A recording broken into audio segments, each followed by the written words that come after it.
Hey everybody, welcome to the channel or welcome back to the channel. If it's not your first time here, really appreciate you stopping by. Hey, today I wanted to introduce to you a device that I have not looked at before. I've actually overlooked this device and I really feel like I have missed out on something for doing so. So this is the PenStar Enote 2, the second version of their Enote devices. They came out with one about a year ago. This is the one, if you remember, it's only got buttons down the side. It has no touch or capacitive layer. You can't touch it with your fingers and interact with the device at all. You can only use the stylus that comes with the device to do that. There are a lot of interesting things about this device. I actually like this device a lot. And I want to tell you what the strengths are and then what some opportunities or some things that I would like to see them improve. Before we dive into the video, though, if you would take a moment to like the video, if you like the video. Also, consider subscribing to the channel. You really help us out when you do that and help us to make additional videos like this. So I want to start off looking at the quality of the packaging of this device. This is not an unboxing. The device is not in here. I've already had it out for several days, been playing with it, and want to show you what I've learned about it. But the quality of this packaging is great. You know, it's got embossed lettering and logoing there. Nice gold on black. When you look at the texture of the box itself, it is a very nice, that sleeve, it's extremely securely on there. You know, it's a very nice textured cardboard with some sort of a fabric overlay. When you look inside the box, they did a really good job of packaging the device. Like I said, it's not in there. Nice foam, you know, to keep any kind of damage because the device was on top. The device lays in here. This particular package that I got has two of their pins that come with it with 8,192 levels of pressure sensitivity. Also, it has a USB cable in here as well. So I'm not going to go into the booklets and all that other stuff that come in it. It's just they've made a really nice presentation from a packaging standpoint. So here's the device itself. When you get it, or at least the package that I got, like I said, it came with two of these pins, and I really like this pin. It is a little lighter than I would want it to be. It would be great if it had a little bit more weight, but I like that it's a pin. It looks like a pin. So this has a programmable button on it. I don't know if you can see that or not here. It does have a clip that comes in handy for attaching it to the device. It's got an eraser on the end, and then it's got a little sneaky feature on the inside when you unscrew it. It does have a place, I don't know if you can see this or not, but it does have a place for 4 nibs to be placed into the device right here. It's kind of hard to see that on camera, but that is a really cool feature. So you're never having to hunt for your box of nibs or whatever. It also comes with this nice, I don't know if that's real leather or not. Let me look what the package says. I don't think it said, it just says magnetic cover. Really nice feel to it. It's got kind of like a leather feel to it, and that may be leather for all I know. So this is a half folio cover, sort of like you see on the Supernote Manta. This one, instead of connecting via hooks that you slide in and you got a little switch that releases the hooks, this is purely magnetic. It's got 2 points, and they are very secure. So it's got these two little, I guess, notches or extrusions on here that fit into these two holes here. And like I said, it's all magnetic. It's a very tight or a very strong magnetic hold. That is not going to fall off by accident by any way, shape, or form. The back of the device is a very nice brush metal. I don't know if the light can catch that or not, but that's like a brushed aluminum, or I don't know what the material is on that, but it's a very nice feel. It's got a good texture to it. They've got the PenStar logo there. And then the edges along the top, the right side where the pen goes, and then the bottom are beveled. The side where the cover attaches is just flat. And that is also kind of reminiscent of the Manta. And it's a really good quality. And it's a great thing to do with the device because it's where you hold the device. And it just makes it feel thinner probably than what it is when you get into the bulk or the middle of the device itself. So very nice from a hardware quality standpoint, packaging standpoint, this is a very nice device. I'm very impressed with it. So the cover also has a pen loop built into it. And this is an extended length pen loop. I know on other devices, and I hate keep mentioning, other, but like VWoods and Supernote, you've got kind of like a real short one. It's probably less than half the length of this. This one, being a little bit longer, it's probably half the length of the pen or the stylus, if not more.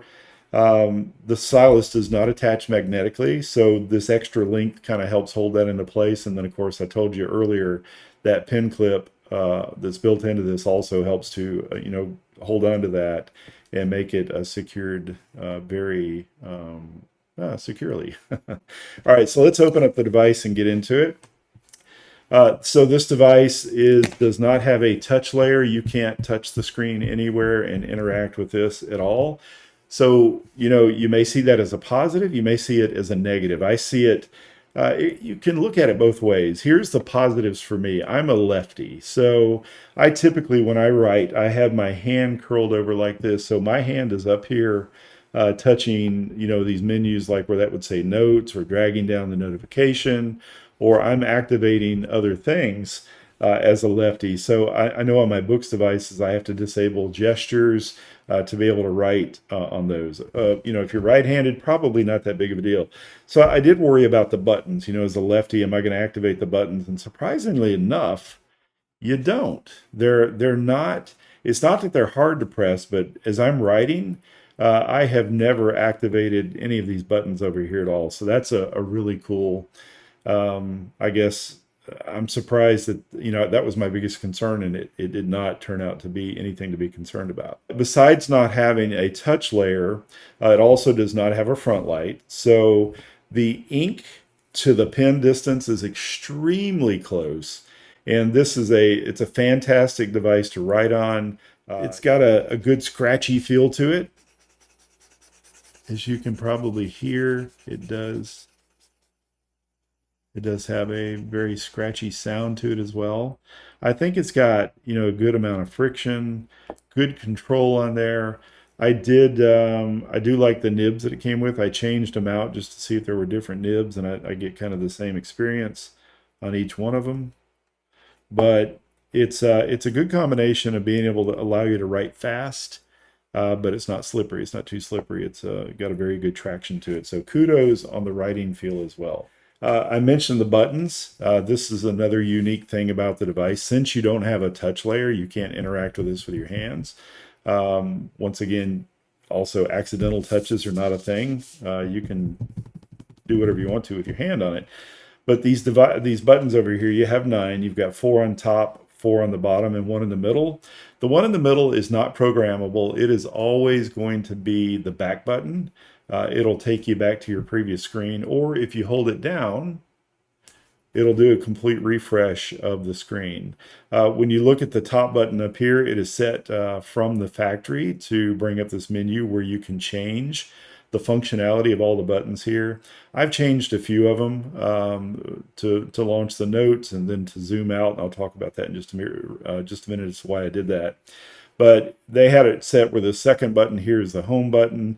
If you're in an app where you want to change pages, you can have previous and next page, and you can swap those however you want to. But I can come in here and edit this, and I can say if I don't want that to be previous page, I have a ton of different options over here as to what I could change that to, and then I've probably got another third of a page over here is what I can do. The only thing that it doesn't let me do that I wish it did, there are a limited number of apps that I can launch with this. I can launch the Notes app, I can launch the browser. There may be a few other things that I'm just kind of looking through here really quickly, but other than that, it will not let me launch apps other than those couple of apps that I just mentioned there. So, maybe that'll be a feature that they'll release soon.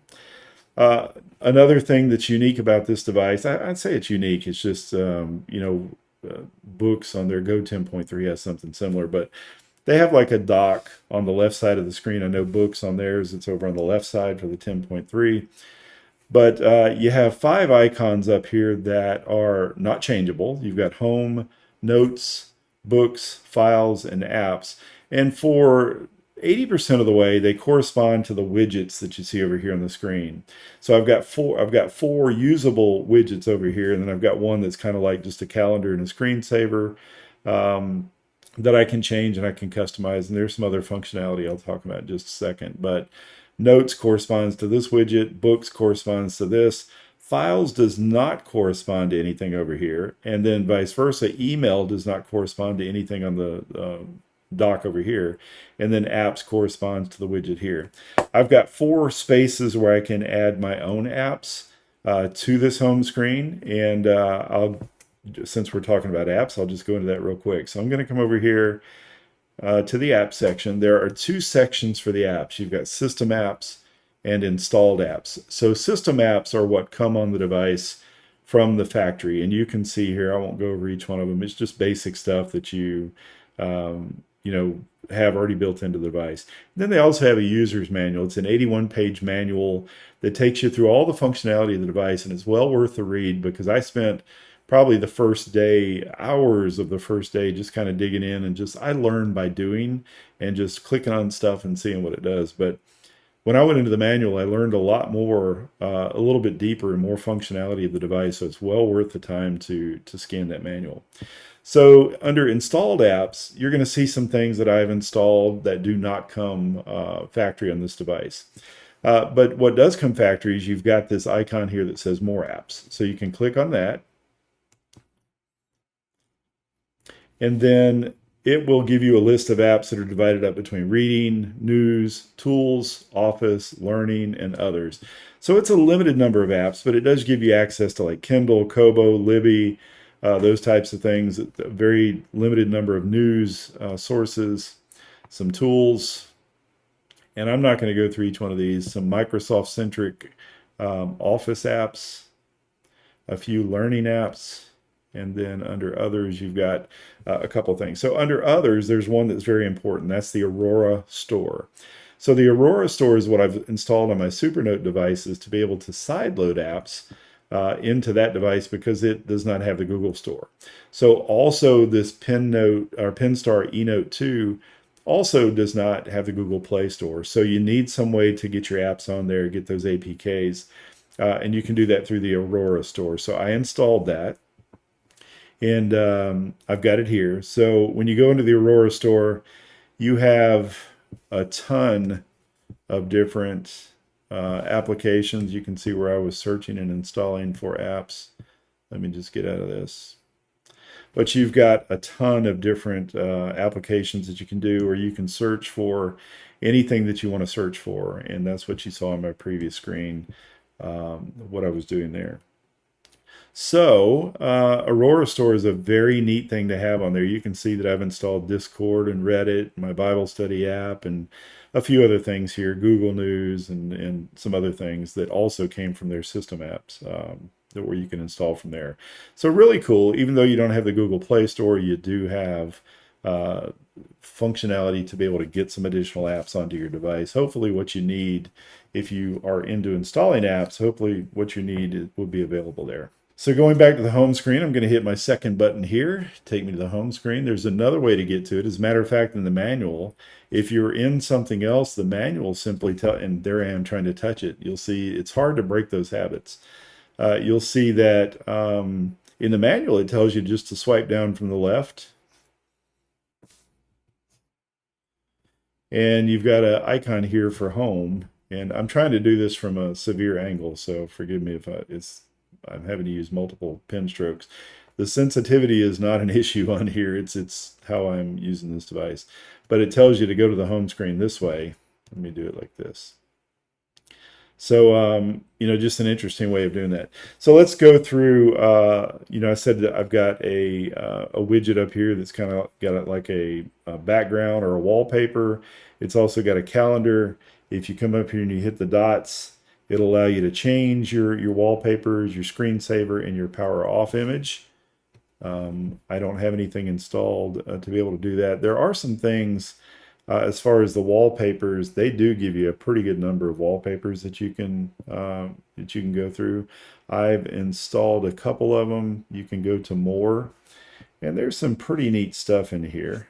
All you have to do is download it to be able to use it. For example, I don't know, maybe this one, you just hit download. And now it's local to the device, and you'll see that one in my list of wallpapers that I can choose from. If I wanted to go, I've currently got this one set as my wallpaper. If I wanted to change it to that one, I can simply do it that way. Click back, and now it's part of that wallpaper there. They also have the calendar that is up here, and I can click on the calendar, and it takes me to the calendar app. The calendar app is very basic. It's certainly not, doesn't have the usability of some of the other platforms out there. It's usable. It does not connect to any third-party calendar sync system. So what you have is, or what you see is what you get here. You can create events. You can write in your calendar memos. You can have multiple pages. You can open up text boxes, but there's no template support. But you know, things are tied to the specific day that you're working in, which is, you know, a cool thing to do. And it does have the indicator at the bottom of the day that something's on that day. But very simple calendar app. Probably not something that I would use because of the limited functionality there. So we're going to spend most of our time here today in Notes. I'm going to go ahead and open up Notes and show you what's available there. So under Notes, they categorize things 5 different ways. So you can have your favorites, and how you put a note in your favorite is you just, as you see the, I guess the overview of the note here, you can, you know, touch the little heart. Now that will show up in my favorites. You've got recents, which is my default screen that I've got set. You can have one of 2 different default screens pop up when you open Notes. It can either be recents or categories. And I did it for recents, that I've got the ones that I've been working on available right away. So under categories, think of categories like folders. As a matter of fact, they even use the folder icon. Most of your note, or all of your notes, start off as uncategorized until you give it a category. Now, one of the things that I think is the limitation of this device is the fact that you can have a folder or a category, but once you're in there, you can have a subfolder. There's no option to, as you can see, no option to create a subfolder. I can just create a note. So that's going to be something that would limit my filing system as I currently use it. I would have to, you know, modify the way that I do things to be able to make that work. You've also got reading notes. So as you're in your books that I'll show you in just here in a little while, if you make notes, you know, you can, just like you can on other devices, those reading notes will be stored here. And then a really cool function that really, I think, really should have been integrated into the calendar app, sort of like you see on some of the other devices like the VWoods and the Supernote. Your notes are tied to a specific day on the calendar, as you can see here. You know, this really, I think there's an opportunity to integrate that with a calendar, which one day, or, you know, a future update, they may do that as they try to come up to parity with other devices. But pretty interesting. So I'm going to go back to my notes. And I started, as I do with, you know, a lot of times when I start making notes about devices that I'm looking into, I just sort of jot down notes as I'm going along, and I, you know, look and see, you know, what are the things that I like about the device, what I don't like about the device. So I'm going to catch up here, and one of the things, a couple of things that I didn't talk about initially, and that's the screen. First of all, this, and I'm going to create a note with a blank template.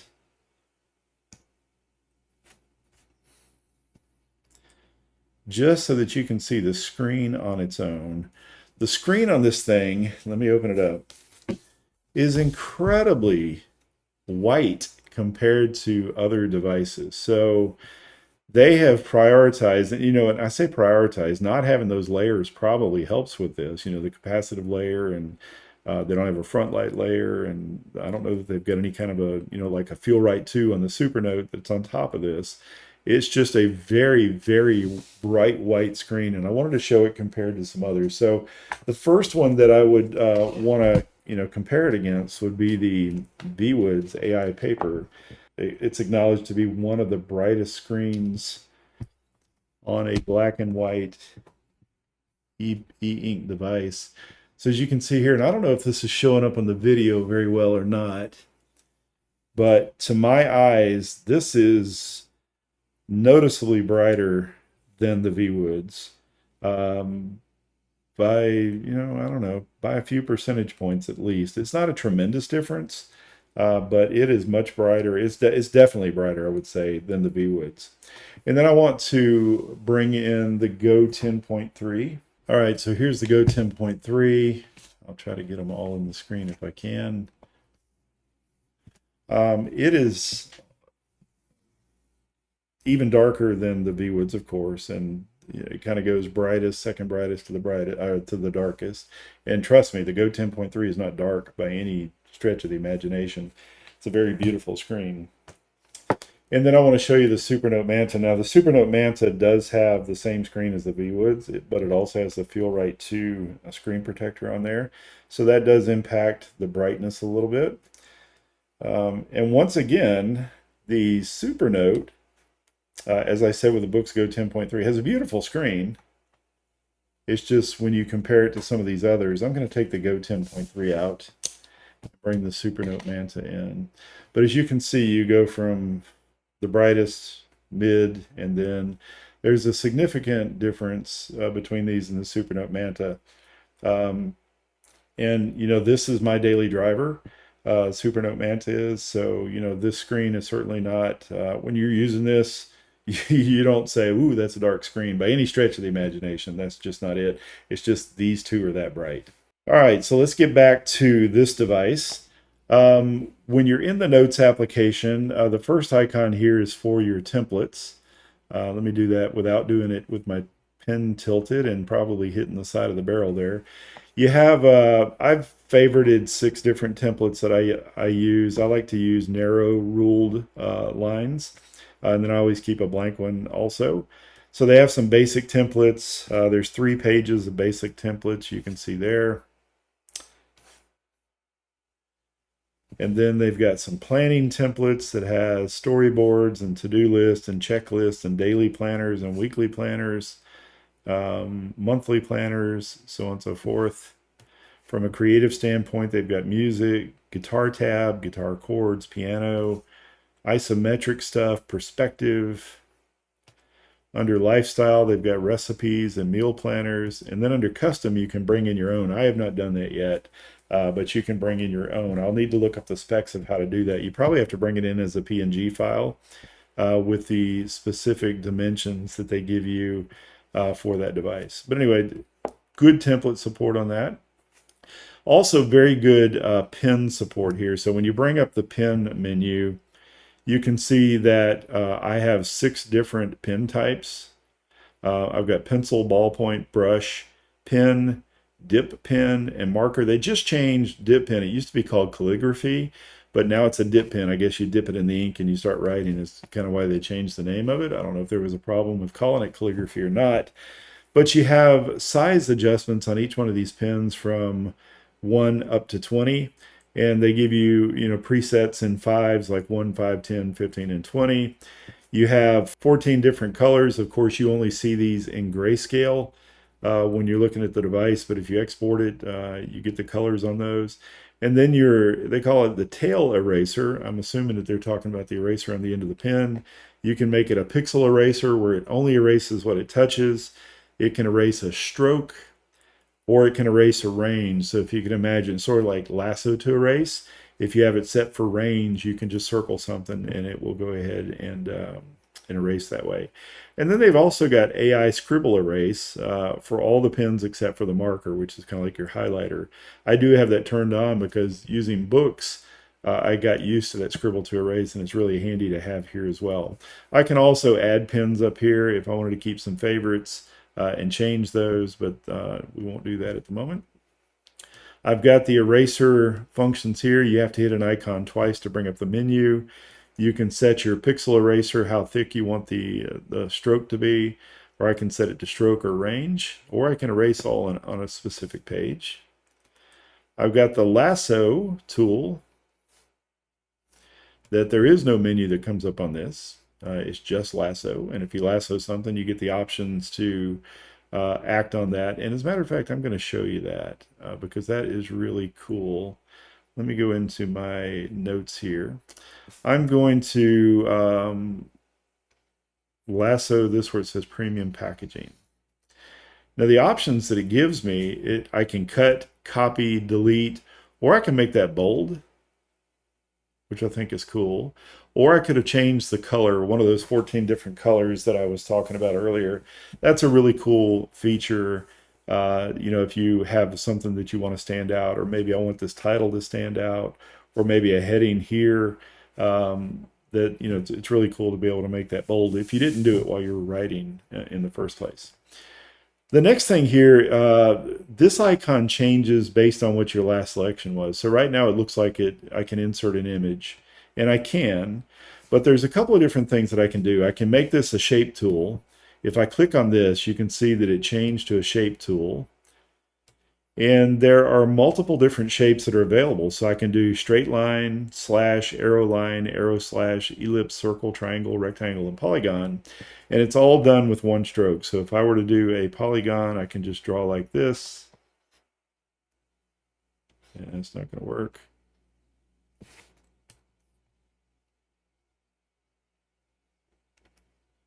Maybe I have to do it in a circle. I'm not sure how to do a polygon.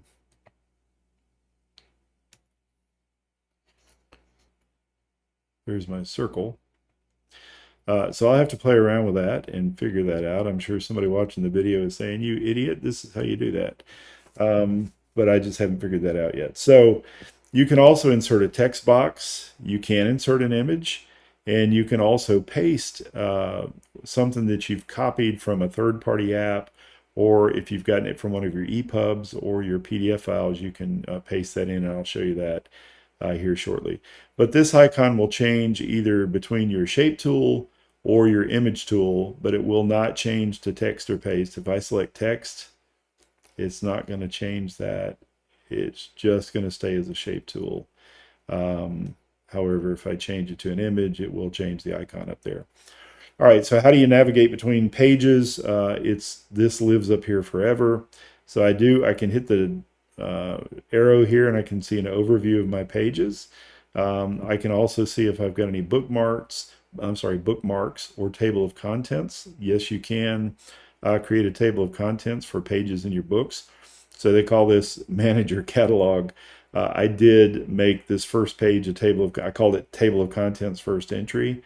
If I have, dozens or hundreds of pages here, that table of contents comes in handy. But then I can also, navigate left and right through my pages here. I can add a new page by clicking this. I've got my undo and redo. And then I've got a voice record icon here, and I've already put a recording in here. I'm going to go ahead and let's leave that out. I'm going to go ahead and start a new recording. And it immediately starts recording what I'm saying. And I have, the ability to pause or just, in that. If I'm taking notes at the time that this is recording, I don't think that syncs up at all, but we'll check into that in just a minute. Now there is a voice transcription app in here, and it does sync up your handwriting to what's being recorded here, but the standard voice recorder doesn't do that. So let's go ahead and stop that. I'm going to hit play.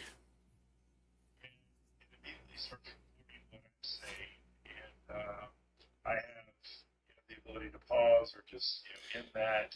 And we won't play that whole thing again, but you do have a voice recorder. If you want to get rid of your menu up at the top, this four-way arrow will allow you to do that. And then you got a smaller, lighter version of it here to bring it back. And then you've got a sub-menu up here that allows you to make changes to your notebook. So really cool thing about this PenStar that I really like, and I wish other devices would do this. I'm going to go back out and create a new notebook. So let's create a note. It allows you to handwrite your own cover, and I really think that this is a brilliant idea because I do that on my devices. So I'm going to say I can do written or text. I can do either one. I'm just going to do written and kind of give you an idea of what I like about this. I'm going to make this let's just say it's a brush. I'll leave it at ballpoint. I'm just going to make it really thick, Let's make it like 15. And I can come into here and change my, this is my cover. I'll just say cover name. So as you're looking at this file from your file browser, this is very large and you can see this very easily. Let me go ahead and create the notebook here. All right, so I'm going to go back out to my list of notes. And you can see that you see the name of your note there very large. I did that with where I took notes on the device itself. So that's a really cool feature. I wish some other, there I am trying to touch that to open the note. I wish some other manufacturers would do that as well. So you can edit the note. You can also zoom. One of the things that I don't like, and I wish that they would let us customize that, is the zoom level. So this starts off at 110% zoom. I would rather that be 100% because I like tighter lines. I cannot go below 100%. That's as far down as I can go. And then this box needs to disappear on its own. Right now I have to go up in here and hit the X to get rid of it. So I wish that the zoom would not default to 110%. I can save or delete the current page. I can convert the page to text, and I'll show you that real quick. So let's come over here and just say convert to text. And there is my conversion. Very quick. I can add catalog. Now, catalog is the table of contents. So if I come over here and say I want to add a catalog, I can enter the table of catalog title. And right now I'm on page 2, so that would attach that to page 2. I can share and export. The options for this are limited to, you can do a QR code, email, export it as a PDF. It goes on a specific folder in the drive, or I can do it as an image. I can print, and then I've got note settings that, I can edit the cover, I can edit the category, I can get a reminder if I do erase all. I can click on edit here, and I'm back into where I've got the overview of my pages. I can move, copy, duplicate, insert, put it, move them backwards or forwards, or I can delete pages as needed. And that's it for the notes. There's a couple of things that it's missing that I really wish that they would integrate in this. It really needs some kind of organizational features like tags, headers, keywords, pins or something like that, so that you've got a way to go back and find stuff really quickly. But with that said, this one has a very powerful feature that I did not talk about yet. That is absolutely, it's on par and as good as other devices, maybe even better than some. But I can come over here and I can search. I think I've got the word transcription in a note somewhere. I can search, including the note title, the note content, and contents, and it will very quickly come back and find the note page, and there's the word transcription there. The only thing that it doesn't do, I wish it would do, is highlight what my search, what it found for my search. It doesn't do that, but it will take you pretty quickly to the page where that, and I know I've got a limited number of notes on here, and I guess as you fill up the device, it may take longer. But in your settings over here, when you're out on the, looking at the overview of your notes, when you go into your settings here, you've got auto convert handwriting to text in the background. It was very similar to what books, you've got a setting on the books devices to do that. And it works really fast. So when I write a note and I close that note, first few seconds, I can't search for it. But, after about 10 or 15 seconds, that's available to be able to search my handwritten text on. So I think that's pretty much it for the notes. So let's go back home. And I won't spend as much time in some other sections as I did here. Going into the bookshelf, it has, categorized some of the same way. You've got recents, you've got all your books, which are your EPUBs. It's got some text files in there as well. If you have a bookmark in a book, it will show you the page. For example, let me go into Alice in Wonderland. This came on the device itself, and I can't remember how to do a bookmark. I think you touch in the middle of the screen, and now I've got a bookmark on this one. You touch in the middle of the screen to get back out. So now if I click on bookmarks, I've got Alice in Wonderland that shows me it's chapter, I think that says chapter 1. down the rabbit hole, and I can click on that and go back to it. A really cool function here is excerpts. So as you saw in the book Alice in Wonderland, I had some stuff that was underlined, and I saved that as an excerpt. So it saved it here, and then it allows me to go back to the original text here. I can go right back to that book. You can see what I've got underlined here. And I can do it again. I can just come in here and highlight, and it brings me a pop-up menu. I can copy, I can take notes on it. I can create one of those notes that would go into a specific part of the notes widget. I can underline it. I can create an excerpt. I can do a dictionary. I can look it up on Wikipedia, or I can even have it read it to me. It's The rabbit hole went straight on like a tunnel for some way, and then dipped suddenly down. So not a voice that probably not going to win any awards as far as for clarity.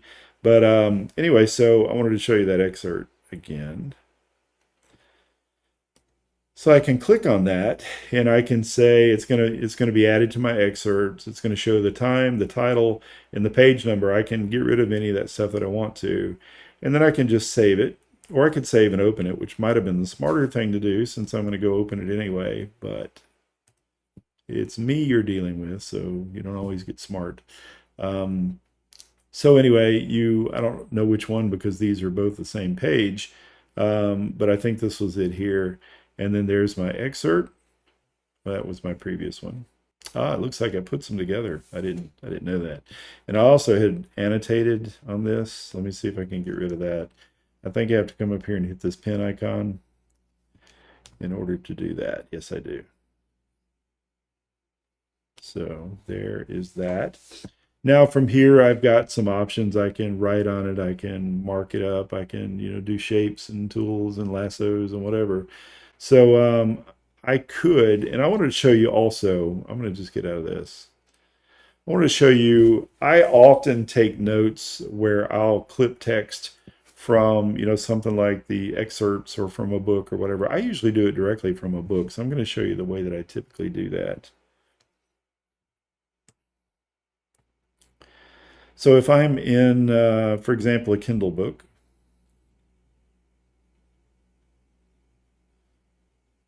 reading a book called Simply Said, if I want to take this paragraph for just as an example, and I want to insert this into a note. So the first thing that I would need to do is copy it here. Text is copied to the clipboard. I have notes saved as this button right here. So I'm going to go back to my notes. I'm going to create a note. No template. I'll just create what I've got here. Then I can come over to my little picture icon, which remember I told you earlier that it can be shapes, pictures, text, or paste. I'm going to open up a text box. Now, here's the way that I recommend doing this if you're going to copy and paste, is that go ahead and make your text box wide before you paste, because it's going to make it a very skinny, very tall strip of text, which is not intuitive to use, and then you have to go and try to grab the edges and make it wider. But here I can just do this, and then I can hold down and hit paste, and then there is what I put in there. I can make this wider if I want to. Also, a downside to this is that when you move this around, it doesn't follow you until you release it. So that's something that I hope that they get fixed to make that more useful so that you can precisely place this on the screen where you want it to be. A couple of things that I do like about this really well is that text would be a little bit too large for me. I have found when I'm playing around with this device, I like it just a little bit smaller. So I don't have to go and select all this text to change the text size. It's going to affect everything unless I have something highlighted. So let me show you this. I am going to highlight this whole first line. I can come in. Well, sorry, that's going to affect the whole thing, but you can do some other things with it for just that highlighted. For example, I can make that bold. I can make it underlined. I can make it italics, and it only affects the text that I had highlighted. I wish that they would allow you, not that I find any much usability to be able to just have part of my text larger, unless maybe I wanted to highlight this stuff about chapter 1 and so on and so forth. But that's pretty cool. The other thing that's really cool about it is that that looks kind of squished. I can come up here and I can add line spacing. So if I wanted to come up and make it 1.2 lines, I could do that. I find that once you click out of it and accept it, it goes back a little bit further than what it looked like when you were selecting that 1.2. So it's best to go a little bit higher on a number than what you would originally think. But then that's cool. You can exit, and now this is part of your note. I can go in and then start annotating. And the cool part, looks like I've got some kind of a heavy brush selected here. Let me go back to my ballpoint. I use a 3 is my preferred setting. But I can come back into here. Let me erase this. And now I can start annotating. And what's cool is I can even write on this. If I wanted to come and underline something here, or if I wanted to use the highlighter tool, I could do that as well. I could choose a marker, gray, and I could come in and say, I want to highlight this part and this part. I could do that as well. So really cool. I think that's well thought out. You know, it's better than some devices, not quite as good as some other devices, but very useful. I find that the way that I've decided to use that as a workflow is where I create the text box first. That alleviates a lot of friction of having to, you know, fix a box where it's put in wrong. And let me just show you that other way and what I find difficult about that. So if I just create a text box and then I paste into it, I think that should still be on the clipboard. It makes it very long and tall, and then I have to go and play with the left and right handles and adjust that thing, where the way that I was doing it up there is I just create the text box ahead of time. So anyway, all right, that's pretty much all that I'm going to cover today. I do not install my email on these devices, on any of my devices, except for the books, because I prefer a specific email app and a work functionality that comes with those. And the email apps on these things are very basic, so I have not used that. I wish that I could remove that widget, but I don't have the option to be able to do that. If I click here, it takes me to welcome to email and wants me to set it up. So we will not be covering the email functionality today. Here are my thoughts on this, and I didn't even cover the partner apps. The partner apps are kind of basic. It does allow you to sync up your notes. It will allow you to add calendar entries and stuff like that. I did notice that the notes don't carry over my templates. It's only the handwriting that's available. If I'm wrong about that, somebody please correct me. Overall, I really like this device. I'm looking forward to trying it for maybe the next week or so, you know, seeing if it can be a daily carry. It's got that feel that the Manta has. It's got that very thin feel, very light feel to it. It's not as light as the Manta. The Manta is probably not as thin as the Manta either, but it does have those similarities where it kind of gives you that, you really don't feel like you're carrying anything that's a real thick slab of anything. It's just very, very, very thin. That's with the Folio, or the half folio. It's just a very, very thin device, and it's really a pleasure to hold. My question is, can I get used to stylus only input?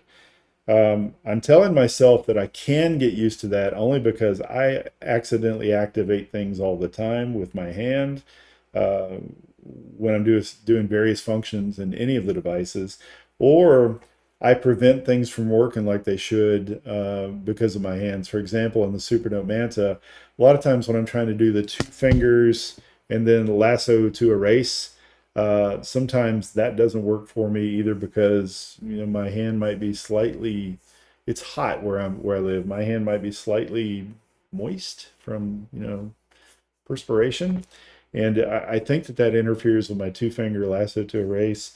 So not having that touch layer might actually be a good thing for me, as I mentioned, especially for being a lefty. Anyway, so that's just kind of a first look at this. Hopefully you found this useful. If you're considering this device, I always come down to, would I recommend it? If you can get by the fact that you can't touch it with your fingers, if you can get past the fact that it doesn't yet have tags, or it does have table of contents, which is a huge thing. If you can get past all that, I would say, yeah, it's a great device. The writing is wonderful. The screen is just super bright. There's one other thing that I didn't touch on, and I really didn't do it for a reason. They do have voice transcription to text. They give you 7 free hours of that. You have to be connected to the internet to be able to use it. But once you use up that 7 free hours, you have to purchase additional time, and that time is somewhat expensive. I think you can get like 30 hours for $40 or something like that. But it's only good for 90 days. If you don't use it 90 days, you lose it. So to me, that's a non-starter. I'm not even going to begin to use that. Anyway, so that's my first look at the PenStar Enote 2. Hopefully you found that helpful or entertaining at least, maybe if you're interested in e-ink devices. Once again, just a reminder, like and subscribe the video if you like it, and you'll get notified when I post additional content. Thanks, and see you in the next video.